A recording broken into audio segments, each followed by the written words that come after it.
Okay, this is a battle report between the Warriors of the Dark Gods and Orks and Gobblins. It's 2,500 points. I decided to go to another player's house and visit it. He's very polite and generous, and he has a table upstairs, very impressive, model stands everywhere and 40K models and stuff like that. He's trying to sell an Empire army, so if anybody's interested, maybe you might want to give him contact information in the contacts below. But anyway, this should be a fun game. So I'm still trying to figure out what to do with this Warriors of the Dark Gods army. I brought a Hell Cannon this time in this battle. Still rocking the Crusher Bus. Still trying to figure out ways in order to slow down people's abilities to get to its flank. I probably need to rethink my deployment, but here is the first turn, and I got Vanguard. I rolled for my Vanguard. I decided to let him go first this time, just to see what would happen. So here's my unit of warriors. They are the Mark of Lust. They have a Lust Lord, a Lust Sorcerer in there, and also a Lord of Heaven Sorcerer this time. And one Lust, and then the other unit over there to the right of the Crusher Bus is a unit of Chosen of Change. And I was just trying this out because by having Chosen of Change, you have a extra spellcaster, so it does help you with your channeling. Which through this game I didn't hardly channel anything, I believe. And over here on the left, over here across from me, he has not one, not two, but 3 giant spiders. He's using a Goblin character, so he can use it, the Goblin character, to get a mount that is a giant spider. And here he is. He has his Vanguard as well. He Vanguards his unit out in front, and that green square there, that's a forest. So he's Vanguarding his hounds into the forest to block any charges that I may be able to get to him, or not only block charges, but to get into a better position so he can cause mayhem with the shaft game. Over there to the right of the spider, it looks like a giant dinosaur. That's a spider that he's. And over to the right of that is Squig. I hate those things. Those things is like, I think it's strength 6, AP 1. If they go through your unit and it's 3d6, in my opinion, that might be a little too powerful for the amount of points there. I think they're like 65 points. It's like having another NAFTA launcher.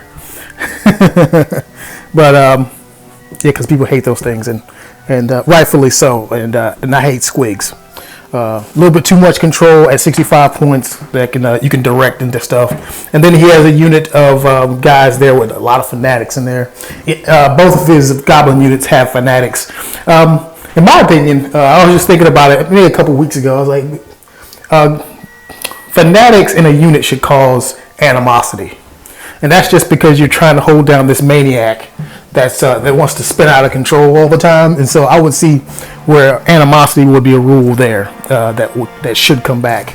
If I have to do things like I must overrun and I must challenge, why mustn't he not have to hold control of a madman in the unit with a giant brick with spikes all over it?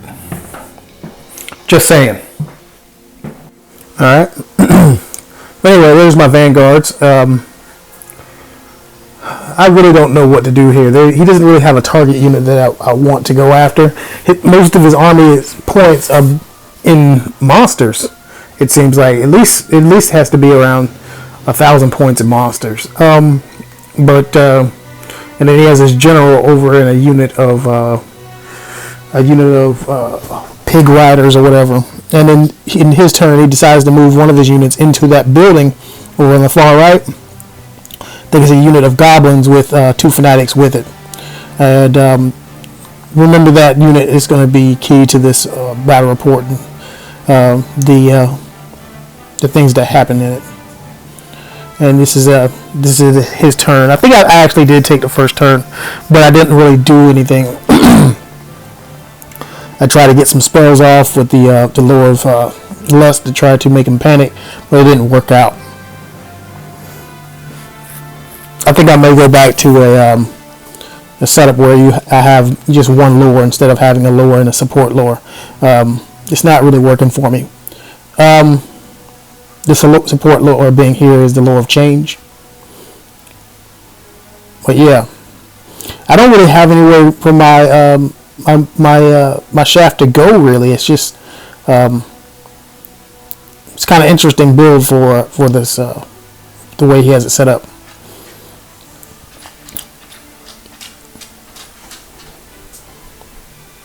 So now I'm in the mode now where the entire game I have to protect my large unit, because if any of those monsters hit me on the flank, I'm done for. In his turn, he decides to try to do some spells to see if he has range.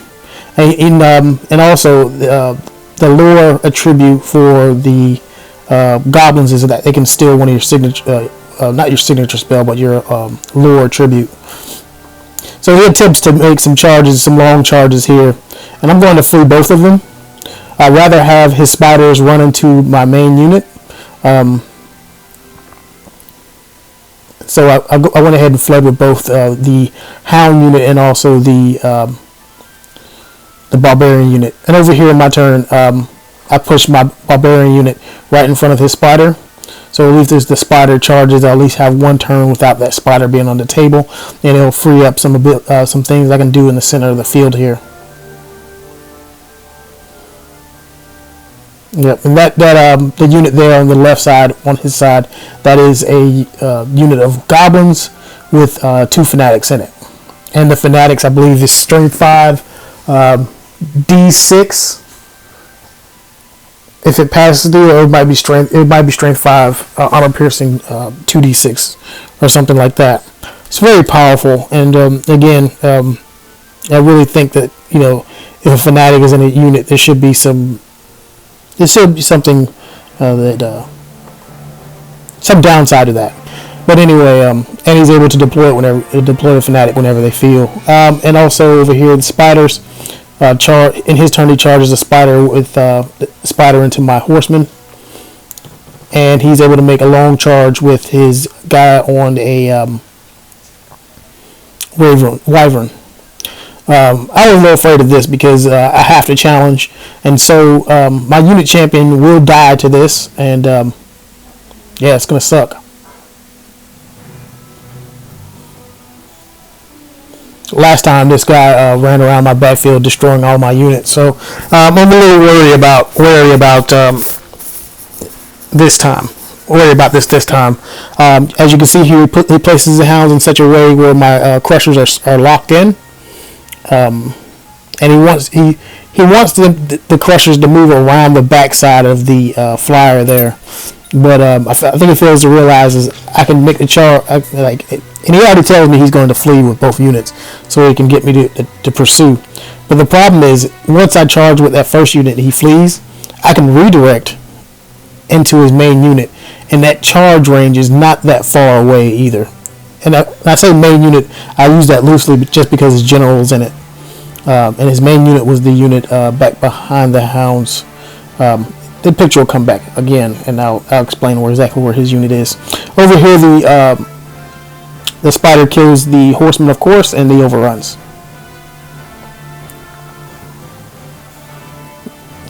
Yeah, so that unit over there with the white bases, that's where his general is. And so I want to charge this unit. However, when I roll a charge, that unit, something funny happens. I failed the charge. I needed like a 4, and I rolled a 3. Oh man, I was that pissed me off, because that would have killed his leadership, and by killing his leadership, a lot of his army would have been very low leadership, and I would have been able to just run around doing whatever I wanted to, and I failed that charge. Over here in his shooting phase, so we go to his turn. My magic phase was abysmal, and so we go to his phase, and he doesn't have any more stuff to really do. He moves the spider over like so, but in his shooting phase, he decides to shoot and he misfires his launcher over there, and that's what that was. It wasn't a squig; it was actually a rock lava, and he misfires the rock lava, and they can't move. And in close combat, in his turn, the warriors actually took him out in close combat. They were able to do a couple of wounds, and then I had rank and banner, and yeah, that was great actually, because I went ahead and let him I gave him my champion, so I lose by 4, and then I did 2 or 3 wounds, and I was able to beat him. Over here, I got tired of waiting, and I just went ahead and charged my main unit, and he had 2 fanatics. They popped out, and they killed 2 crushers. No, 3. Like they killed like 3 or 4 crushers. It was retarded. I was not expecting that much mayhem and damage to happen, and this is like the beginning of the end, because as long as there are crushers there, my general is relatively safe and I can maneuver. And being the fact that if you challenge, I must challenge, but since he's not in a fighting rank, he can't move down. So I hate that rule. I really do. It just doesn't make any sense to me. And over here, I decided to back the warriors up so he can't really see them, so I can get a nice flank charge on the spider. In close combat over here, yeah, I do make it in there.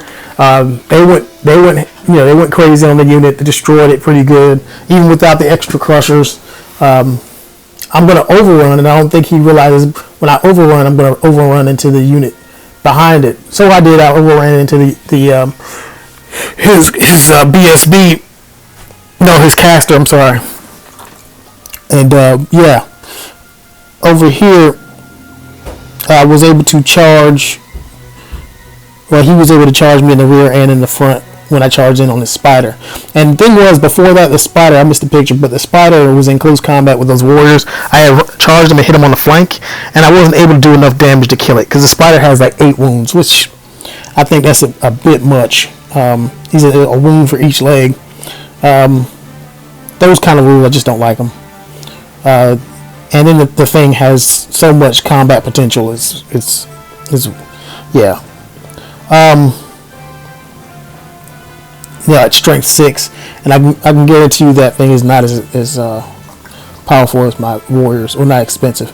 But I lost the game soon after that because my lord had tried to charge the next unit, and his fanatics jumped out, and I took a bunch of wounds from fanatics, and that pretty much ended it.